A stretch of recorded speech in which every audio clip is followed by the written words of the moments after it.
Welcome back to the channel and welcome back to another quick pick prediction video. In this video, I'll be predicting the middleweight bout between Dolidze versus Nassourdine Imavov. And how I feel about this one right here is I'm going high confidence Nassourdine Imavov to beat Dolidze. And this could be a pretty simple prediction, which I'm gonna kind of make it simple. And I'm kind of ramble a little bit so I can get at least a minute on this video. But yeah, Dolidze is a solid fighter. I think he showed improved striking against Vittori and whatnot. But I still feel like his takedown defense is questionable. Not takedown. His takedown offense is questionable. His jiu-jitsu is solid. His BJJ is real solid. Might be the best BJJ practitioner inside the light heavyweight and middleweight division currently. So he might have the best BJJ for two weight classes right now. He might. But takedown offense is not the best.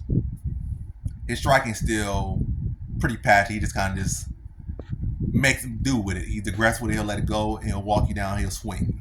It's getting better, but it's still pretty rusty.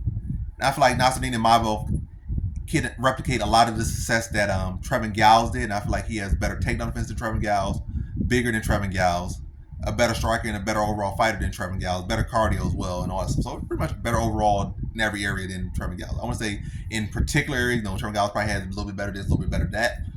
But overall, when you just look generally, I feel like Imavov has them covered in every area. Bigger, longer, stronger, etc., and continue to improve on his takedown defense.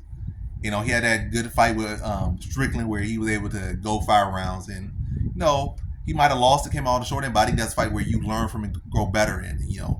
I've been in 5 rounds deep with a man who's constantly forward pressure, constantly valuable, constantly making work over 5 rounds. I went the distance and had a competitive fight with him. I was expected to go out there and starch him, but I went out there, lost, but I was in the fight, in a war for 5 rounds. High paced, everything for 5 rounds. So yeah, I think he'll be able to address the defend the takedowns, stay on his toes, and just outpoint and outland Dolidze. In a 5-round fight, I'm gonna lean to a 4th round TKO for Nassourdine Imavov. I think Dolidze will be game for 3 rounds. Well, he'll be game till he's not game, but I think yes, he'll be threatening with the takedowns, and Imavov had to respect it, but I think not being able to get that takedown and then or establish that takedown, establish control with those takedowns, and then being striking with a guy like Imavov for that long, and just really relying on toughness, I think that's not going to work that well for him. I think he gets stopped in the 4th round. I think he'll be game, but the damage will accumulate, and yes, it's going to accumulate, and it's going to result in a stoppage. So I'm leaning to a 4th round TKO for Nassourdine Imavov. So in this one, I have Nassourdine Imavov via 4th round TKO.